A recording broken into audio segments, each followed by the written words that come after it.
Hello friend, welcome to my YouTube channel Spandan pathology. मैं doctor Nirmal फिर से आ गया हूँ आपके सामने एक नए टॉपिक पे डिस्कस करने के लिए।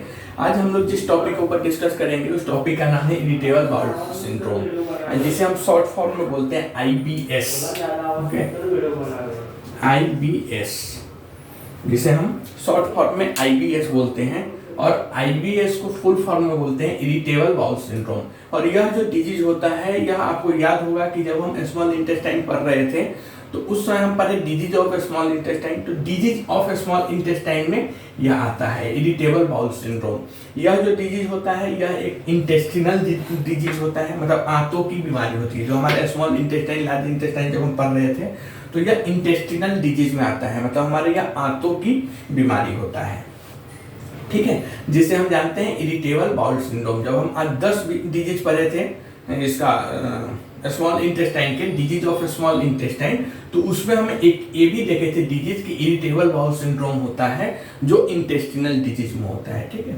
तो आज हम लोग इसी के ऊपर डिस्कस करेंगे कि इरिटेबल बाउल सिंड्रोम क्या होता है। तो इरिटेबल बाउल सिंड्रोम आईबीएस यह एक कॉमन डिजीज है, यह कोई बहुत बड़ा या खूब घातक डेंजरस ऐसा बीमारी नहीं है। इरिटेबल बाउल सिंड्रोम या आईबीएस, ओके, यह एक कॉमन डिजीज है, पहला। दूसरा, यह डिजीज इंटेस्टिनल डिजीज में आता है, मतलब आंतों की बीमारी में आता है। जो इरिटेबल बाउल सिंड्रोम नाम के जो बीमारी आती है वह इंटेस्टिनल डिजीज में आता है, मतलब आंतों की बीमारी में आता है, जो इंटेस्टाइन को अफेक्ट करता है, मतलब यह आंतों को प्रभावित करता है। दूसरा, इस डिजीज के कारण, इस डिजीज होने के कारण पेशेंट्स को एब्डोमिनल पेन, पेट में दर्द, स्टमक क्रैम्प्स, मतलब पेट में ऐंठन मरोड़ जिसे बोलते हैं, या स्वेलिंग, पेटों में सूजन, गैस, मतलब पेट में गैस जिसे बोलते हैं गैस्ट्राइटिस वो, या फिर कॉन्स्टिपेशन मतलब कब्ज, और लूज मोशन, डायरिया भी हो सकता है। तो यह डिजीज जो होता है, सबसे पहले याद रखना कि यह एक कॉमन डिजीज होता है। दूसरा, यह डिजीज इंटेस्टिनल डिजीज में आता है जो इंटेस्टाइन को अफेक्ट करता है। तीसरा, इस डिजीज के कारण पेशेंट्स को एब्डोमिनल पेन, स्टमक क्रैम्प्स, मतलब एब्डोमिनल क्रैम्प्स, एब्डोमिनल में स्वेलिंग और गैस, कॉन्स्टिपेशन और डायरिया हो सकता है, मतलब लूज मोशन भी हो सकता है।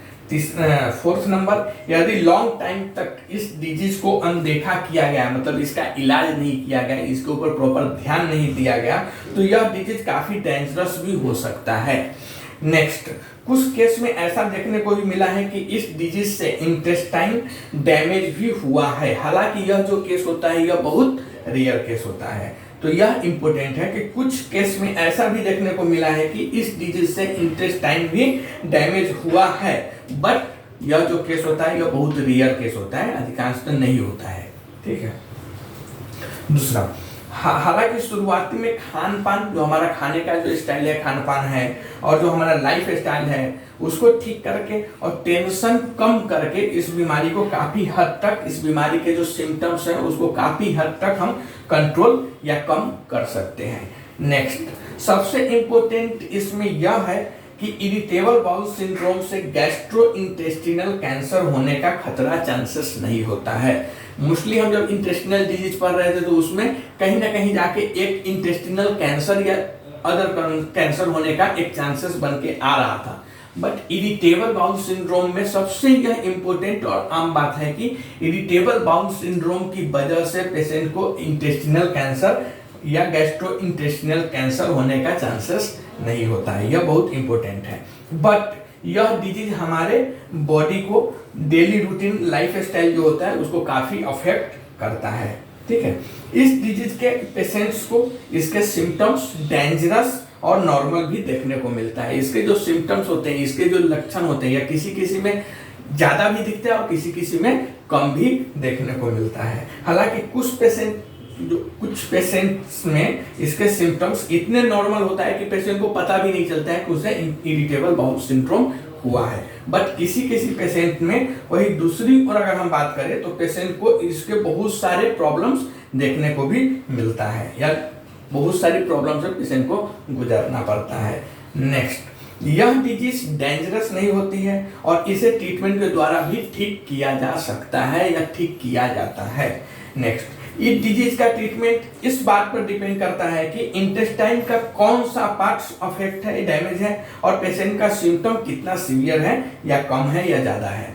तो यह एक इम्पोर्टेंट है कि इस डिजीज का जो ट्रीटमेंट होता है, यह बीमारी का जो इलाज होता है वह इस बात पर डिपेंड करता है कि इंटेस्टाइन का जो कौन सा पार्ट्स है वह अफेक्ट है या डैमेज हुआ है, और पेशेंट का जो सिम्टम्स है वह कितना सीवियर है, मतलब कितना ज्यादा है या कितना कम है, इसके ऊपर ट्रीटमेंट डिपेंड करता है। नेक्स्ट जो होता है इसमें, यह डिजीज जेंट्स मतलब मेल से ज्यादा फीमेल में देखने को मिलता है। यह जो डिजीज होता है यह पुरुष से ज्यादा महिलाओं में देखने को मिलता है। यह डिजीज कम से कम 10 to 15% पीपुल में, एडल्ट पीपुल में देखने को मिलता है। यह भी इम्पोर्टेंट है कि यह जो डिजीज है यह 10 to 15% एडल्ट पीपुल में देखने को मिला गया है, जो मतलब एडल्ट है। अब जब हम बात करेंगे इसके सिम्टम्स की कि यह बीमारी जब होती है तो इसका लक्षण क्या है, कैसे हमें पता चलेगा, तो इसका बहुत सारे लक्षण है, ठीक है। सिम्टम्स, तो सिम्टम्स की बात करेंगे तो इसका पहला सिम्टम्स आएगा कॉन्स्टिपेशन और डायरिया, कब्ज और दस्त, ठीक है। इस डिजीज में पेशेंट्स को लूज मोशन, मतलब जो लूज मोशन होती है जिसे हम दस्त के नाम से जानते हैं, तो इस डिजीज में पेशेंट को लूज मोशन या कॉन्स्टिपेशन मतलब कब्ज की भी प्रॉब्लम होती है। कई बार लूज मोशन नॉर्मल भी होते हैं और ज्यादा भी होता है, ठीक है। कई बार तो पेशेंट को लूज मोशन में दस्त के साथ ब्लड आने लगता है, उनके जो स्टूल होता है उसमें ब्लड आने लगता है, तो यह सब इसका सिम्टम्स है। तो दूसरा सिम्टम्स है इसका वेट लॉस, मतलब वजन घटना। वजन घटना का क्या है कि इस डिजीज में पेशेंट्स का वेट लॉस होना नॉर्मल देखा गया है। वेट लॉस अगर हो रहा है इस डिजीज में पेशेंट को, तो यह कोई ज्यादा घबराने की बात नहीं है, क्योंकि इस डिजीज में पेशेंट का वेट लॉस होना नॉर्मल देखा गया है। खासकर इस डिजीज में अगर लूज मोशन हो रहा है, पेशेंट को कंटिन्यूअसली लूज मोशन हो रहा है या लूज मोशन की प्रॉब्लम है, तो पेशेंट्स की बॉडी से पानी निकल जाती है और पेशेंट को बॉडी में पानी की कमी हो जाती है, और वेट लॉस का एक वो भी कारण होता है। नेक्स्ट जो इसका सिम्टम्स होता है वो होता है भूख नहीं लगना या भूख की कमी। इसमें क्या होता है कि इस डिजीज में पेशेंट को भूख कम लगने लगती है, और कभी कभी पेशेंट्स को वोमिटिंग भी होने की, मतलब जिसे हम जी मत लाना बोलते हैं, ऐसा होने लगता है। स्टमक पेन, पेट में दर्द या स्टमक क्रैम्प्स भी पेशेंट को देखने को मिलता है। पेट में दर्द भी होगा और पेट में मरोड़ जो होता है वह भी हो सकता है। नेक्स्ट सिम्टम्स आता है इस डिजीज का फीवर। इस डिजीज में पेशेंट्स को हाई ग्रेड फीवर भी देखने को मिलता है। फीवर या तो नॉर्मल भी रह सकता है, बट किसी पेशेंट्स में हाई ग्रेड फीवर भी देखने को मिला है। नेक्स्ट सिम्टम्स आता है पेट के निचले हिस्से में पेशेंट को पेन होता है, मतलब पेट की निचली जो सतह होती है उसमें पेन होता रहता है पेशेंट को। उसके बाद खाने के बाद सीवियर स्टमक पेन, मतलब पेशेंट अगर इस डिजीज से जो पीड़ित व्यक्ति है, जो पेशेंट है, वो अगर खाना खाते हैं तो खाने के बाद उनके पेट में ज्यादा दर्द होना देखा गया है। फिर इस डिजीज में पेशेंट को ज्यादा गैस बनता है, ज्यादा गैस्ट्राइटिस का भी प्रॉब्लम होता है।